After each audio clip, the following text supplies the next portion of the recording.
వైఎస్ఆర్సీపీ ఓడాలి. అగో నేనన్నది కాదుల్లా మాజీ ముఖ్యమంత్రి చంద్రం సారు కళలకు రెక్కలు అనే కార్యక్రమం పెట్టి అందులో సారు ప్రవేశపెట్టిన డ్వాక్రా గ్రూపులు ప్రపంచానికి ఎలా ఆదర్శమయ్యాయో అలాగే అప్పట్లో చంద్రం సారు చేసిన మంచి మంచి పనులు ఏం చేసినరో సారు మాటలో మీరే పాలు వినండి.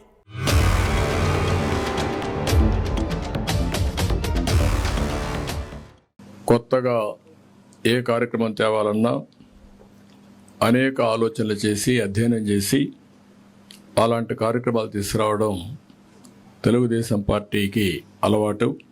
మహిళలు కూడా సముచితమైన స్థానం ఇవ్వాలనే ఉద్దేశంతో స్థానిక సమస్యల్లో ప్రారంభమైనటువంటి రిజర్వేషన్లు ఈరోజు దేశం అంతా కూడా ఆమోదయోగ్యమైనాయి. ప్రతి ఒక్క కిలోమీటర్కి ఎలిమెంటరీ స్కూల్, 3 కిలోమీటర్కి అప్పర్ ప్రైమరీ స్కూల్, 5 కిలోమీటర్ల హై స్కూల్, మండలానికి ఒక జూనియర్ కాలేజ్, రెవెన్యూ డివిజన్కి ఒక ఇంజనీరింగ్ కాలేజ్, ఒక జిల్లాకు ఒక మెడికల్ కాలేజ్ సమైక్య ఆంధ్రప్రదేశ్లో పెట్టిన పార్టీ తెలుగుదేశం పార్టీ. కాలేజ్ సీట్లలో రిజర్వేషన్లు తీసుకొచ్చాం. 33% రిజర్వేషన్లు దేశంలో మొట్టమొదటిసారిగా ఆడబిడ్డలకు ఉద్యోగాల్లో విద్యా సంస్థల్లో రిజర్వేషన్లు తీసుకొస్తే వాళ్ళ జీవితాల్లో ఎంతో మార్పు వచ్చింది.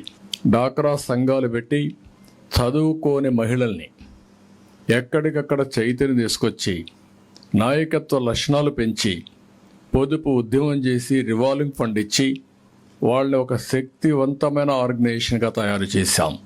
ఏడాదికి 15,000 రూపాయలు చొప్పున ఎంతమంది పిల్లలుంటే అందరికీ వర్తింపజేసే విధంగా తల్లికి వందనం తీసుకొచ్చాం. అదే మరి సబ్సిడీలు ఇచ్చాం. దీనివల్ల ఎక్కడైతే కట్టెల పొయ్యి పెట్టే అవసరం లేకుండా పోయింది. 3 గ్యాస్ సిలిండర్లు ఉచితంగా సంవత్సరానికి వాళ్ళు ఒక నిర్ణయం చేశాం. దీనివల్ల దగ్గర ఒక 3,500 కోట్ల రూపాయలు ఆదా అయ్యే పరిస్థితి వస్తుంది.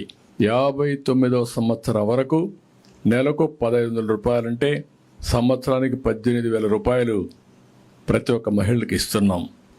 ఇంటికి కొళ్ళాయి పెట్టి ఒక ప్రొటెక్టెడ్ వాటర్ స్కీములు పెట్టి ఒక మంచి నీళ్ళని ఇవ్వాలని, మినరల్ వాటర్ టైప్లో మనం ఇవ్వాలని దీనికి కూడా ఒక కార్యక్రమం క్రియేట్ చేశాం. ఈ కార్యక్రమం ఒక వినూత్నమైన కార్యక్రమం. కళలకు రెక్కలున్నప్పుడు నేను ఎప్పుడో చెప్పాను, dare to dream, strive to achieve.